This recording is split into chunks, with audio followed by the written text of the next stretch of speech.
welcome everyone. Thanks for joining us for the presentation today. I'm going to cover the second bike tour that I'm leading this year. It's called Colonial Cities and Beaches. I'll just pull up the PowerPoint now, and the presentation itself takes about 20 minutes, and we'll have some time for any questions and answers at the end. Just in terms of me, my name's Lee Orphan. I'm one of the tour leaders for Bicycle Breeze. I've been traveling to Cuba for about 15 years. I've led about 8 bike tours with Bicycle Breeze all over Cuba. I think this will be my second time doing the Colonial Cities tour. It's also called Calle Seis Ciudades, which is like beaches and 6 cities. So I renamed it with an English name. I thought it'd be easier for people to remember. Okay, I'll launch into the presentation then. Let me just pull it up.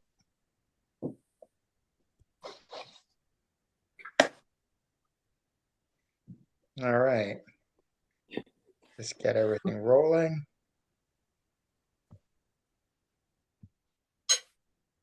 I'll minimize that.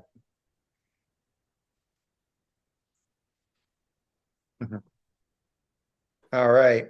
So yeah, this tour is called Colonial Cities and Beaches, and it covers 6 significant colonial cities in central Cuba. And we do get some time on the beaches and some time traveling around and hiking. So the tour company Bicycle Breeze has been around for over 20 years. It's led by Peter Marshall and his wife Anna. They operate the company out of Havana, which is where they're located right now. And the bike tours themselves are for riders of all ages and abilities. We manage that by the way we organize the group. So there'll usually be some people that want to go a bit quicker. And Carell, our tour guide, I have him stay at the front with them and make sure that they don't get off the front and they've got someone to guide them. The bus that follows us every day stays behind the last rider, and our bike mechanic Ioanni stays with that rider. And I usually ride around in the middle of the group and check things out, make sure people are comfortable, and ask people questions.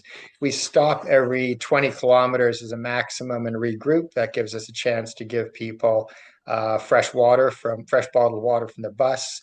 I also like to get a bit of money from folks, $1 or 2 at the beginning of the tour, and we buy bananas and fruit at roadside stands. So we've got that on the bus. People often bring power bars and other snacks as well to support them during the ride. The tours combine cycling, sightseeing, walks, and beach time. I like to have that mix. It really makes it a nice adventure and gives you a bit of time to not be cycling and getting in a bit of walking and a bit of downtime as well. The the tours are fully supported, so by the time you're in Cuba, Bicycle Breeze will take care of you from the time you arrive until you leave. There's an air-conditioned luxury bus that follows us, as I mentioned, and the Cuban cultural tour guide who describes where we are and what we're doing. He will take us on city tours, describe the history, culture, the buildings we're looking at, and he'll also give us a really clear perspective on what it's like to be a Cuban living in Cuba, how they really live, and how things really work. There's a bike mechanic, Ioanni. We consider him the best bike mechanic in Cuba, and of course our bus driver. On the last slide, there's the prices for the tours, and they include all the accommodations and most meals. The only meals that aren't included are some lunches when we're cycling, and it's unclear where we'll be able to stop. We often have to make plans day of in terms of lunches on the road. There are bike rentals available, including e-bikes. One of the things that has kept me with Bicycle Breeze and I find really interesting about this company is their support for Cuban youth cyclists. So Bicycle Breeze works with I think it's either 18 or 19 provinces in Cuba, each of which has a school which is dedicated to sports and education. So the students in these schools have been picked for their sporting abilities.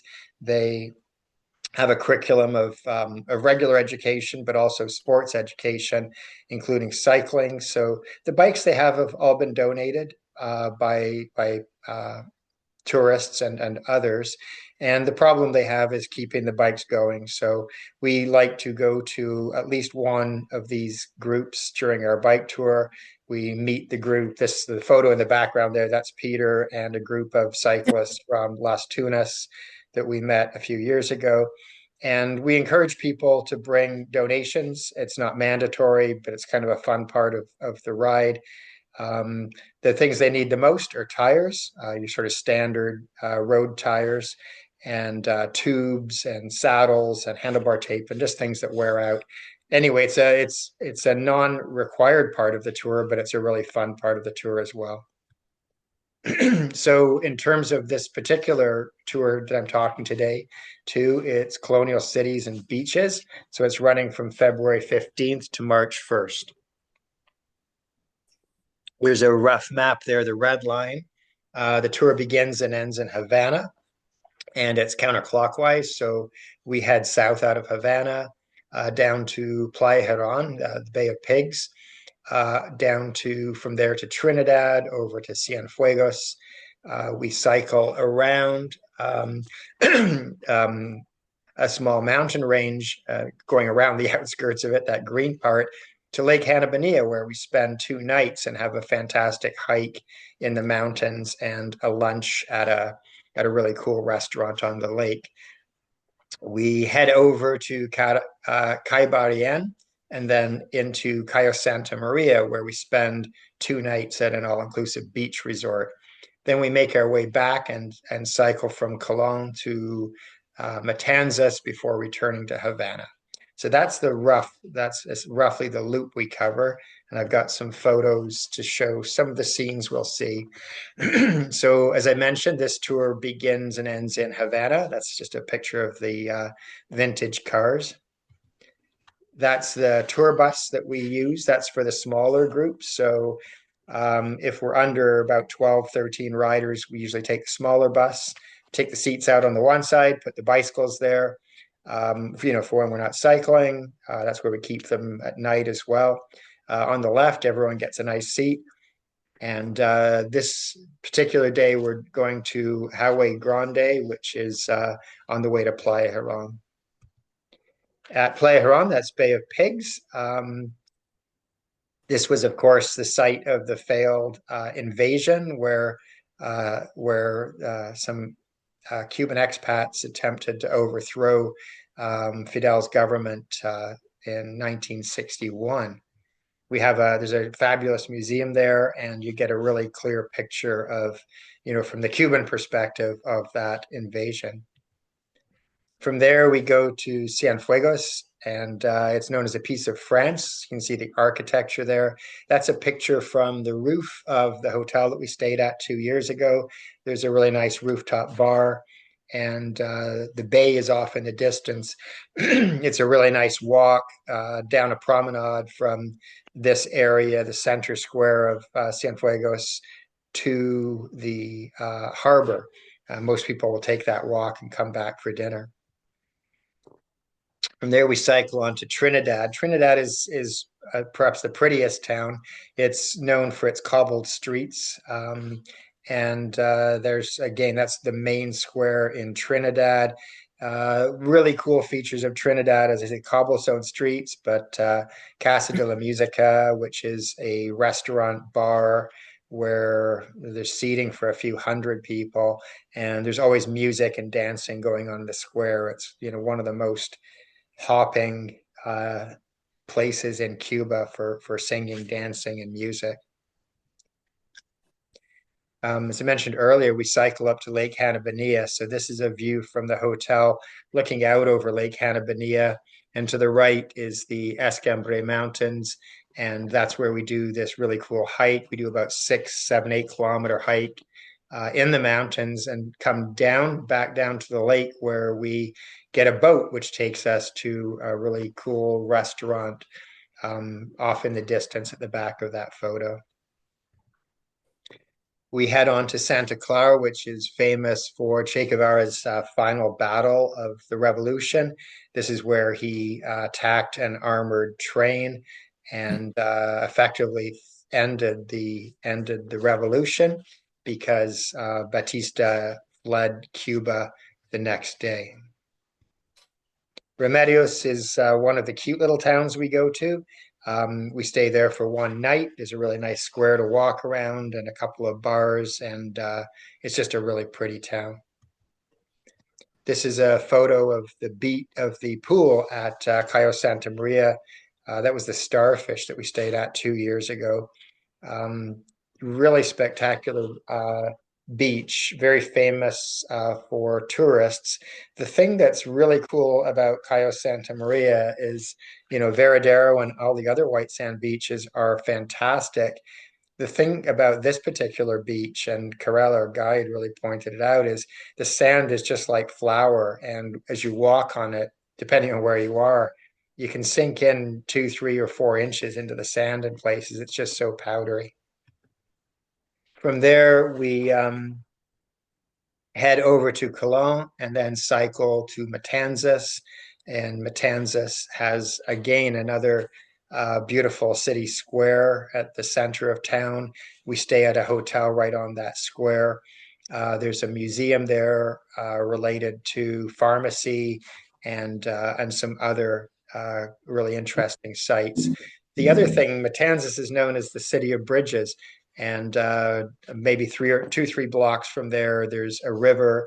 And just in the last 4 or 5 years, they've developed that riverside street, and they've turned it into a bustling area for bars and restaurants, and it's packed in the evening. At the end of the tour, we return to Havana and we have a walking day where we tour the city, and Carell will give us a description of everything we see. That's the Capitol building in the background. Cuba likes to point out that it was modeled on the White House, I'm sorry, on the American Capitol, and it's 1 meter taller than the American Capitol. I guess they built it afterwards and had to be 1 meter taller. Nice. So we do a classic car ride along the Malecon during that day. I'll quickly cover the other two rides that we're doing. So Amy and Robin, we went over this Fat Mary tour route about a week or two ago. It's the first tour that I have of the year, so January 25 to February 8th, and it begins in Matanzas, heads over to Havana, and skirts along the edge of the mountain range there, the Sierra del Rosario Biosphere and the Sierra de los Órganos mountain range. We see, let's see, where do we visit? Soroa for the orchid gardens, Milcumbres, into Vinales, which is the tobacco center of the tobacco lands, beach day on the north coast, and Pinar del Rio before we make it to Maria La Gorda at the far western tip of Cuba. Then we bus it back to Veradero to end the tour. So that's the Fat Mary route. A little more rural compared to Colonial Cities, which covers some more cities and towns in central Cuba. And then the third one I'm doing is in March. The map there is actually the Fat Mary map, but it's very similar. In the case of this tour, it begins and ends in Havana. So the portion of those red lines to the right is not correct. It begins in Havana and then follows a very similar loop to Fat Mary, except that we spend a day or so, 2 days in Havana at the beginning to explore the city and see Fusterlandia and a few neat parts of Havana. We go to Las Terrazas, which is about 60 kilometers west of Havana, which is an eco park, and it's got zip lining and horse riding and a whole bunch of really cool stuff. And again, it includes Soroa with the orchid gardens in San Diego. And finally, this one returns to Havana to finish the route. So just to summarize the three tours, the typical cycling distances are 25 to 100 kilometers. Very commonly, they're somewhere around 60 kilometers, which is about 40 miles.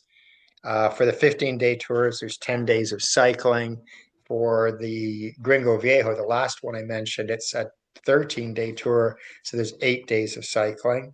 The roads in Cuba we generally stick to the quiet back roads. If we're coming out of a city, we'll often take the tour bus to get to the outskirts of the city and then ride the countryside to the destination. Um, on all of these routes, there's rolling hills and well, beautiful countryside. So a reasonable level of fitness is recommended. But e-bikes are the great equalizer. So we do have e-bikes, and there's always at least two people on e-bikes. And in one tour, not one I led, I think it was about 80% e-bikes. So e-bikes are becoming really popular. The road surfaces are generally pretty good, but occasionally bumpy. So we recommend wider tires, and all the rental bikes have 28 millimeter tires or wider. I rode 38s myself last year, and I was really happy with that. As I mentioned, there's bike rentals. Almost everybody, well, most people ride a hybrid. So that's a basic bike with a straight handlebar. That's $15 a day. Other bikes run up to $35 a day, depending on your choice. And that includes gravel bikes and touring bikes, and of course, e-bikes. Covered the fully supported aspect. And the tour price includes all of the things we've talked about and most meals. It doesn't include airfare because people fly from all over the world to do the tours. So it's impossible to build that into the cost structure. The prices are there for Fat Mary, Colonial Cities, and Gringo Viejo.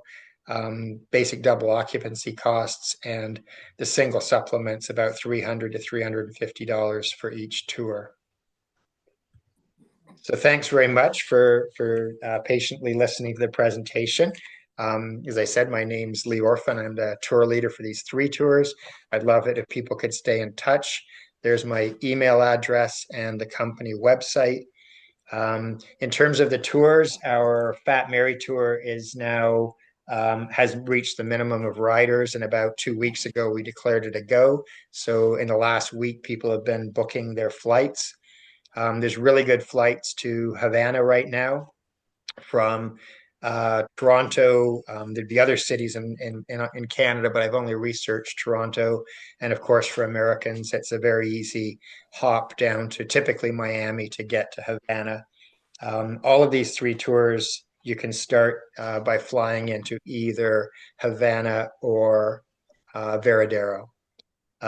If you go to the website there's a link to register for the tours, and I think I've covered everything I wanted to present. So I'll pause at this point and go back to chat with everybody and see if there's any questions. Let's see. Nope, I don't have any. If we fly into Havana and on this Colonial Cities, we have to get to Vidaro. But what is it? No. So yeah, the Colonial Cities tour starts and ends in Havana. So straightforward. Okay. Yeah, the if you did Fat Mary, it begins in Matanzas, which is sort of halfway between Havana and Veradero. So we have people flying into both places. The tour bus begins on the Saturday morning in Havana. So if people have come into Havana the night before, they can take the tour bus to Matanzas, and that's what I'll be doing. Okay. So the bus would pick us up in Havana, but the tour actually starts in Fat Mary. No, we're not talking about that. That's, he said the cities one starts in Havana. Yes. Yes. But when you get from Havana, you're gonna get on a bus, not ride out of Havana. It depends very slightly on the route, so I have to think clearly.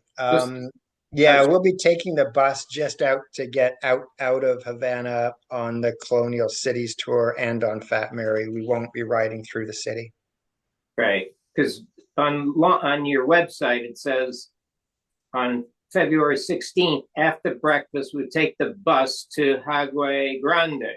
Right. Okay. Yeah, Right. it's about an hour and a half or so on the bus to Agua Grande. That was my only point. We're not riding out of Havana, so that's fine. Right.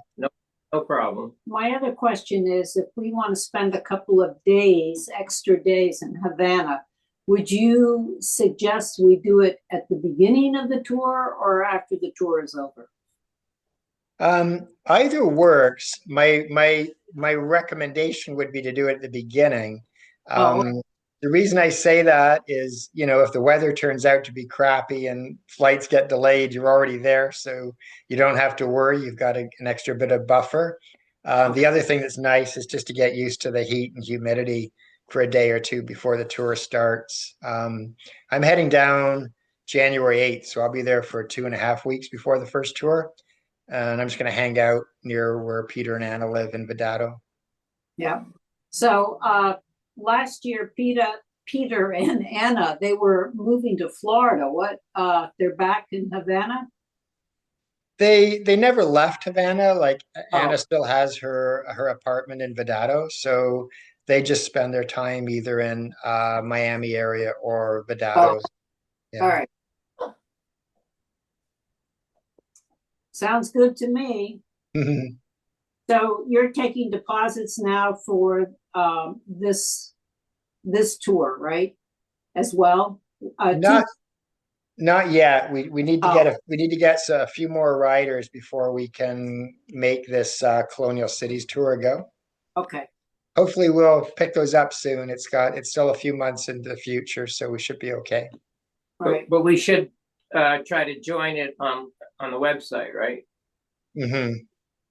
Yeah, Okay. it'd be great to register, hold a spot, and then once we get the minimum of riders, I'll talk to Anna and she'll send out requests for the deposits. Okay. Sounds good. Thank you so much. Really enjoyed this. Okay. Yeah. Well, I hope. I guess you'd probably join us for at least one of them, and yeah, whichever one you prefer is fine by me. Well, we have to save something for the next year. That's true. Excellent. Just Okay, go twice. All right. So, Thank and you, Lynn, Lee. you said you had no questions? No? No, I'm trying to convince my kids to go. Oh, fabulous. That'd be cool. Yeah, don't forget the e-bikes, the great equalizer. Anyway, thanks so much to all of you. Have a great evening. Hope Yeah. to see you all soon. We All right. will. Thank Okay. you. Bye. Bye. Bye.